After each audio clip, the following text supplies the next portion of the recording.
Welcome to the Bourbon Experience. My name's Austin. Today we're reviewing Sant Cloud 7-year and Sant Cloud 13.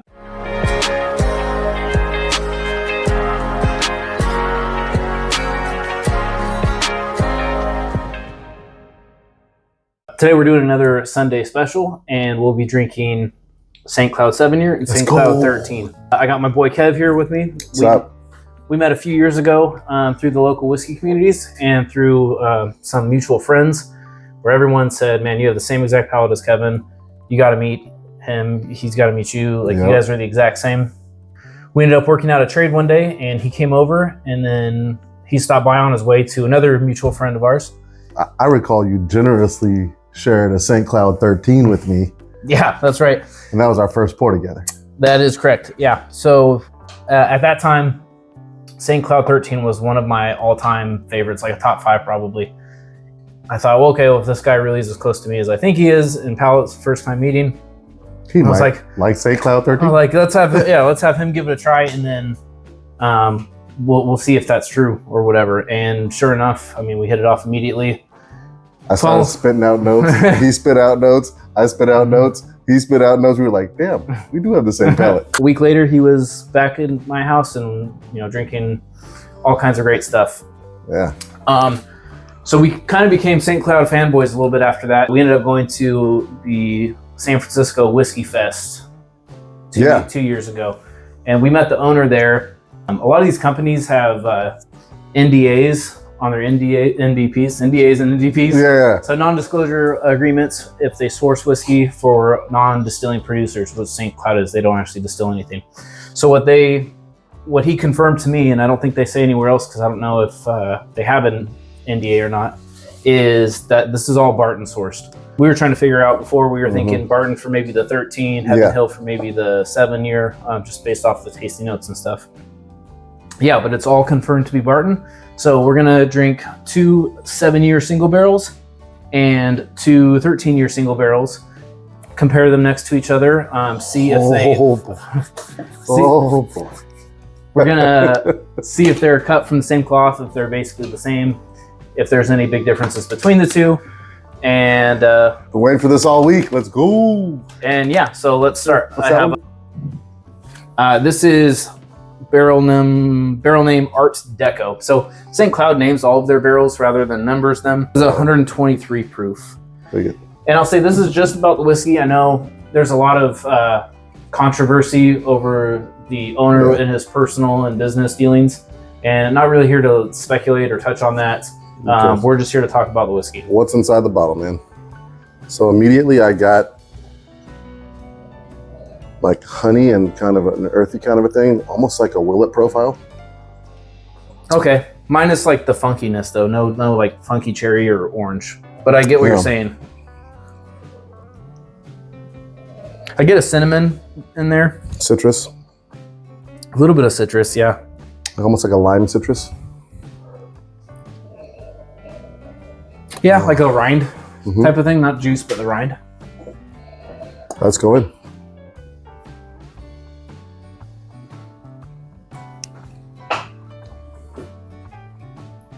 That is good. Yeah. Oh man. So that's better than I remember. This is exactly as I remember. So I get vanilla, I get cinnamon, pumpkin spice, nutmeg, a lot of definitely baking get the spice. pumpkin spice. Absolutely. So this is like persons belonging to a certain gender, basic persons belonging to a certain gender at Starbucks in the fall. Like this is pumpkin. This is pumpkin spice latte in freaking whiskey, and I'm here for it. There's nothing wrong with that. I also get that lemon meringue kind of a thing on the very like mid to back palate, just slightly coming across.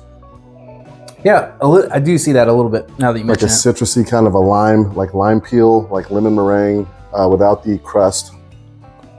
Mid and back palate, which is kind of what I got in the front palate of the nose as well. Yeah, I get like ginger, like gingerbread, pumpkin spice, cinnamon, vanilla. Like this is fall in a glass for me, and that's what I remember getting in the past. And that like I'm wearing the Han Solo vest I got the boots on and the leggings. Like this is where I'm at. Dude, that earthy note on the nose is just great too. It's got earth to it, like almost like a dirty, funky, but not overpowering, but like almost like a, not grainy, but just like hay, grass, dirt, lemon peel. That spice note that you were talking about. Ginger, nutmeg, pumpkin spice, yeah. Cinnamon. That's well done. That's really good. Moving on to the next 7-year. This is the Bay, and this is 129.3 proof. Oh, that's a winner. I know we've had this before. Bay. The Bay. He does not speak for me. Not a Bay Area sports fan or... Go Giants, go Niners, go Warriors, go Sharks, or go home. Let's go. I am home. Yeah, I am. All right, here we go. Yeah, area. I get more bright red fruit on this. I almost get none of that lemon meringue, none of that lime note. I get that lemon custard a little bit, but I agree it's definitely lighter. I don't get as much of that baking spice in it. It's in there a little bit, like maybe a little bit of cinnamon, maybe a little bit of nutmeg, but it's not like full on pumpkin spice latte. Fruit is definitely like bright red fruit is definitely elevated. I don't want to. Ooh, and a custard. Mm-hmm. Whew, that's a good nose. Maybe a little bit of a strawberry, but not a lot. For me, it's still pretty on par with the first one. Where'd my first one go? You got 3 next to you. You just never mind me. Are you drinking the same one again? No. Oh, okay. Am I? Got both of them? Or maybe this one. Did you move one? Maybe? Mm.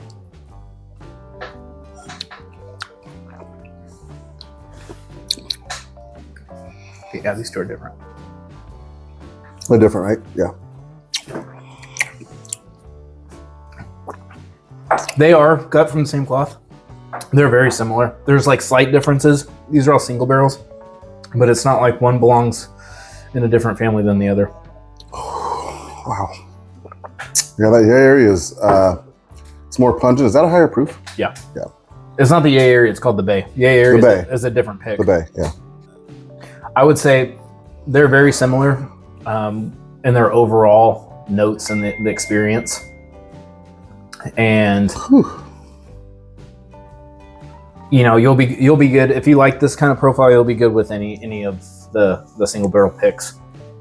I would say if you don't want to fork the money up because they are expensive, something comparable would be like a 1792 full proof. Both Barton, both barrel proof. To me, 1792 full proof drinks a little bit more cinnamon and nutty, and not so much like those fall times, and the vanilla is not as prevalent. The vanilla is like super prevalent here, that custard thing.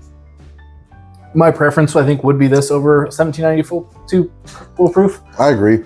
And I also get on 1792 full proofs kind of that classic Barton banana in there. I also get almost like home run pie, like artificial banana kind of thing in there. I get none of that in here. I get like very strong fruit, bright fruits, cinnamon, nutmeg, good amount of like vanilla custard on the back and mid palate, good long finish. It's quality. It's definitely quality. Cool. Let's move on to the 13.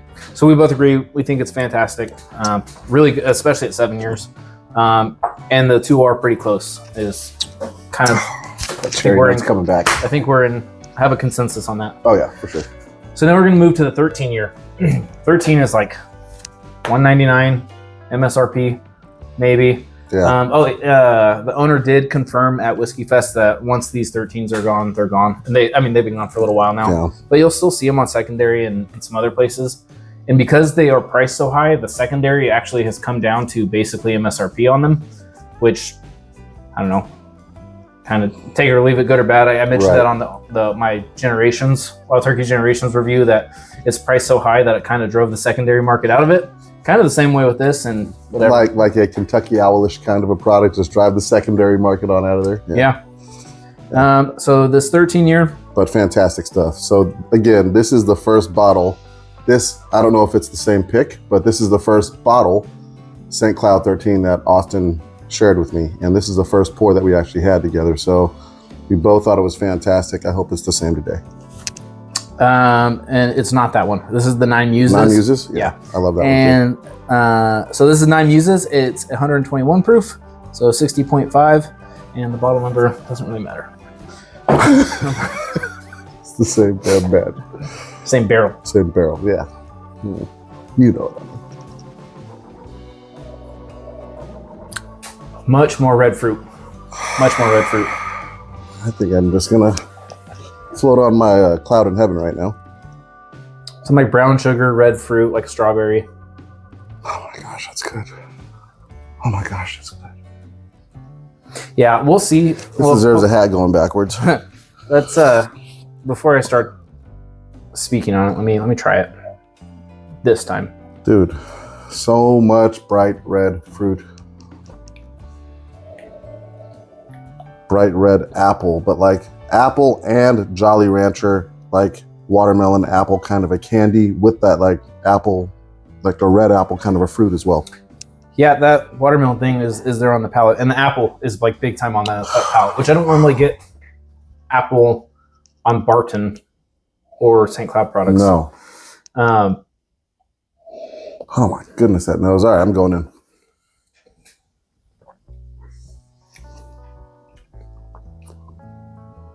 Yeah, it's strawberry, it's brown sugar. There's kind of like a sour. So much strawberry. There's like so much strawberry. There's like a sour note thing that I don't normally get, and I don't necessarily hate it, but maybe like a citrus. Maybe that's like some kind of sour thing.